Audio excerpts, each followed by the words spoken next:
જય ખુખારમાં મેલડી પ્રવચન સાંભળવાથી ઘરે બેઠા પ્રમાણ આપ્યું માતાજીએ તે વાત ઉપર ખુખારમાં મેલડીએ શું કીધું તે આપણે આ વિડીયોમાં જોશું। જય ખુખારમાં મેલડી કરે દુનિયા વિચાર કરે કે આ વ્યક્તિને ધૂળ ચમની આવે, આ વ્યક્તિ ધૂળ ચમ। હું માતા એવું કહું છું, જેના એક અવાજથી, જેની એક ચીખથી આખું બ્રહ્માંડ ડોલી જતું હોય તો માણસની કાયા શું છે? મારા વાટાડી લાવો,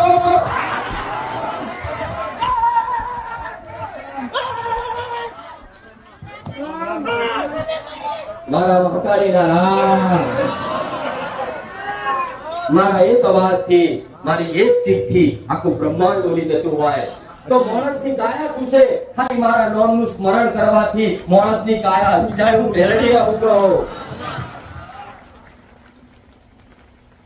હું એ મહાશક્તિ, હું એ મહાકાળી, હું એ મેલડી, હું એ સતી, આવી માતાઓ ખાલી યાદ કરવાથી, સ્મરણ કરવાથી તમારી કાયા ડોલી જાય, તમારું શરીર વાઇબ્રેટ થઈ જાય। આ એટલા કારણથી માણસો ધૂળ આવે।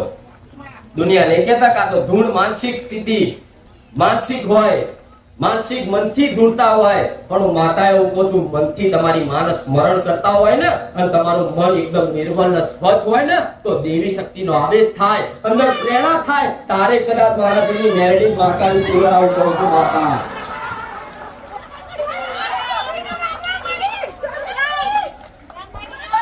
શું માતાજી સમની બોલે, સમની વાતો કરે તો કદાચ તમારું મન એકદમ ચોખ્ખું, એકદમ નિર્મળ, એકદમ સ્વચ્છ હોય અને એ જ મનથી તમારી માતાને રોજ સ્મરણ કરતા હોય, મારા રોમનું નામ લેતા હોય તો ઓટોમેટિક તમારી માની કૃપાથી, તમારી માના આશીર્વાદથી તમારી અંદર સારી પ્રેરણા થાય, સારી સદબુદ્ધિ આવે। એ તમારા બોલ્યા વગર તમારી ઈચ્છા વિરુદ્ધ તમારા મોઢેથી નીકળી જાય અને એ સત્ય થાય। એનો માતાઓ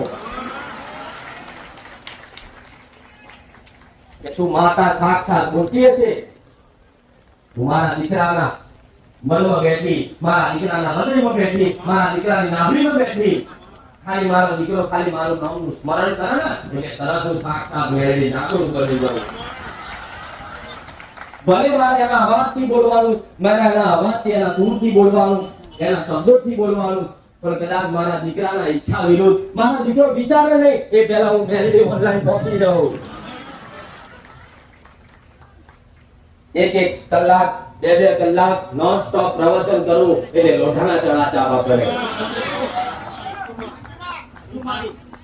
આ તો બોલે રાખતા હશે, આ તો બોલતા હશે, પણ એવા વ્યક્તિને ખાલી લાઈન કદાચ 10 મિનિટ પ્રવચન આપવાનું તો મારા સાનિધ્યમાં આને હારાની બોલતી બંધ ના થઈ જાય તો બનાવ સોલંકી પેઢીનું ગરમ મટી જાય।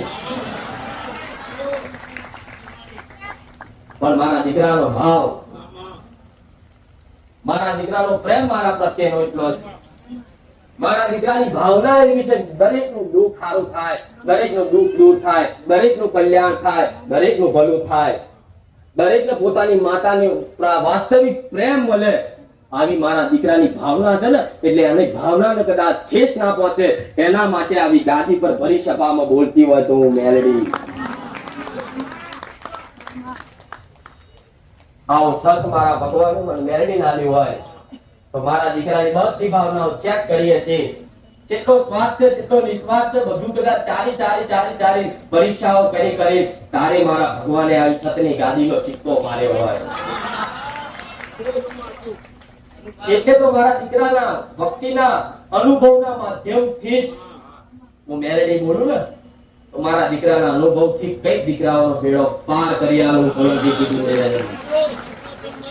કે ભક્તિ શું છે, ભક્તિની શક્તિ શું છે, ભક્તિમાં શું તાકાત છે, આનો અનુભવ કરવો હોય ને તો જાતે સ્વયં ભક્તિના માર્ગ ઉપર આવવું પડે। આંખો બંધ કરવાથી, ચમત્કારની આશા રાખવાથી કોઈ દેવી શક્તિ જગતમાં પ્રમાણ નહીં આવે। આવું સોલંકી પેઢીની મેલડી કહું છું। આજના મનુષ્યને દેવી શક્તિની વાત કરો એટલે તમારે જો તર્ક વિતર્ક કરશે કે જો માતા સાક્ષાત હોય તો આટલી વસ્તુ આપણી હાલ હાજર કરી દે તો મને આ વસ્તુ, આ ઝાડ છે એક દાડા 24 કલાકમાં ભૂખે ખાક કરી નાખે તો મને અમને રાતોરાત કરોડપતિ કરી દે તો માનીએ, અમને બીજે દાડે ગાડી લાયા તો માનીએ, તો આવી દેવી શક્તિ કોદાળ એનું સતુનું પ્રમાણ ચારે નહીં આલા. આવું મેળવી ગયું. પ્રમાણ તો કોને આલવું પડે કે જે ખોટો હોય અને સત્ય સાબિત કરવાની કોશિશ કરતો હોય ને એ ચમત્કારનું પ્રદર્શન કરે. હું મેરડી આવું છું. હું તો મેરડી સાક્ષાત સનાતન સત્ય છું. મારું જગતમાં કોઈ પ્રમાણ ના આલું. મારું પ્રમાણ તો મારા શ્રદ્ધાળુ વિશ્વાસુ બધા ભાવિકો માટે ઓટોમેટિક બની જાય. આ દુનિયા આવા ચમત્કારની આશા રાખતી હોય. कैसे आत्मती कंकु काढे तो माताजी हाचा. હું ધારું ને તો હાથમાંથી કંકુ નહીં પણ આવા ગુલાબના અને આવા મોગરાના હાથમાંથી ફૂલ કાઢી બતાવો. કોઈ એવું કહેતું હોય કે હાથમાંથી રૂપિયા ઘેરે તો માનીએ તો મારા એમ એટલી શક્તિ છે કે અબી યાર કરોડોના ઢગલા કરી દઉં. એ મેળવી પણ હું મારી શક્તિનો સદુપયોગ કરું, ચારે દુરુપયોગ ના કરું. ભાવિઓ માતા હાથમાંથી કંકુ કાઢી, હાથમાંથી ફૂલ કાઢી, આવા જાદુગર જેવા જાદુગરના ખેલ કરી, પ્રદર્શન કરી અને તમારી આસ્થા કદાચ મારા પ્રત્યે બંધાઈ અને તમારી જો છેતરપિંડી કરવાની ભાવના ના હોય ને તારે કોઈ દેવી શક્તિ ચમત્કાર ના કરવું. મેળવી આવું. મારા ચમત્કાર તો એ જોયા છે કે મરેલા ઉભા થયા તમારી નજર હોમે.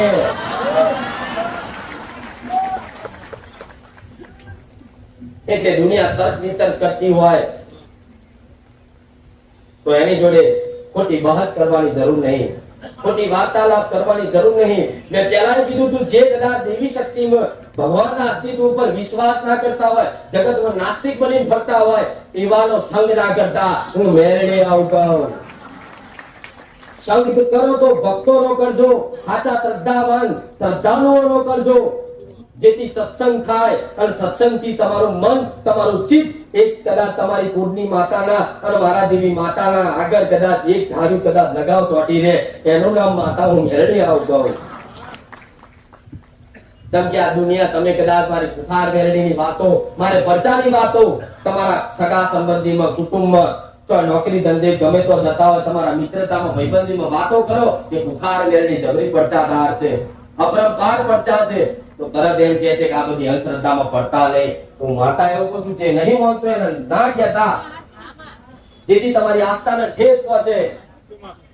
જે નહીં માનતો એને મનાવડાવવાની કરવાની કોશિશ ના કરતા, જેથી આડું અવળું બોલશે મારા વિરુદ્ધ, તમારી ઘરની માતાઓ વિરુદ્ધ, જેથી તમારી આત્માને ઠેસ પહોંચે એવું કામ ના કરતા. હું સોલંકી પેઢીની મેળવી આવ્યો છું.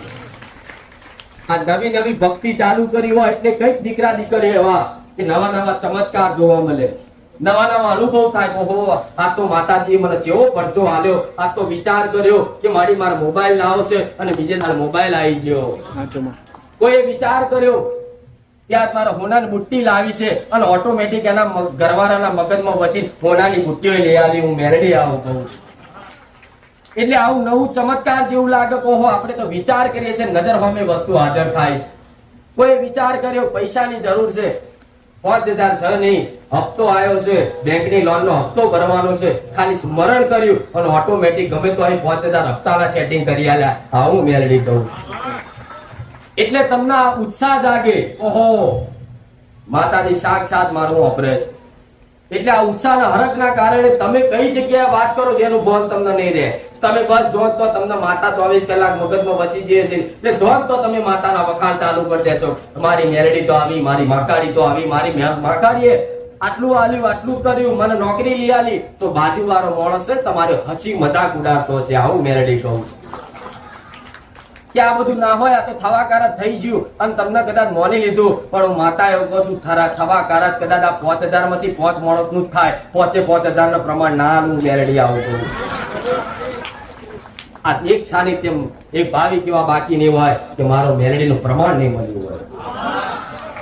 એક રવિવાર તો એક રવિવાર એટલે ઘેર બેઠા જે સાનિધ્ય કોઈ આયા નહીં, રૂબરૂ દર્શન કર્યા નહીં, ખાલી મારા પ્રવચન હોભરવાથી ઘેર બેઠા પ્રમાણ આલ્યા અને તારે હું મેરડી બેઠી છું. એટલે મારી વાતો મારા વખાણ કરો, મને વખાણની કોઈ ભૂખી નહીં. તમે ગમે તેટલા મારા વખાણ કરશો અને વખાણથી હું ભૂલી જાઉં એવી માતાય નહીં. વખાણથી ભૂલી જાય એ બીજા, હું મેલડી નહીં. મને વખાણની પડી નહીં. રાતે ઊંઘતા કદાચ મને મેલડી પ્રાર્થના કરી જોજો. રાતે સપને સવારના 4 વાગે આઈમ અને એનું પ્રમાણ સાબિતી મેં પહેલા બોલી હતી. કદાચ હું મેલડી સાક્ષાત સપને એનું પ્રમાણ છું તો કઈક ભાવિકોના અનુભવ વાપર્યા કે માં સપને આવી કીધું કે માં તું સાક્ષાત સપને આવી એનું પ્રમાણ છું, તો ઉઠીને કીધું જોઈ લે તારા ઘડિયાળની અંદર 5:15 થઈ છે તો 5:15 આવું હું નહીં. આવા કઈક ભાવિકોના અનુભવ મારા પ્રમાણ સાબિત પુરાવા આલ્યા. તો શું મારા સાનિધ્યમાં આવ્યા પછી એવો ડર કાઢી નાખજો કે અમને ચારે દુઃખ મળશે, એવી ચિંતા છોડી દેજો કે અમારું ચારે સારું થશે, એવી ચિંતા છોડી દેજો કે અમારું ચારે નંબર આવશે. હું મેલડી એવું કહું છું, નંબર કદાચ ભલે કદાચ 6 મહિને આવે પણ 6 મહિનાની અંદર એવો અભ્યાસ કરાવી દઈશ ને કે મારી આગળ બેસતા તો તમને ખબર પડી જશે કે માતાજી મને શું કહે છે.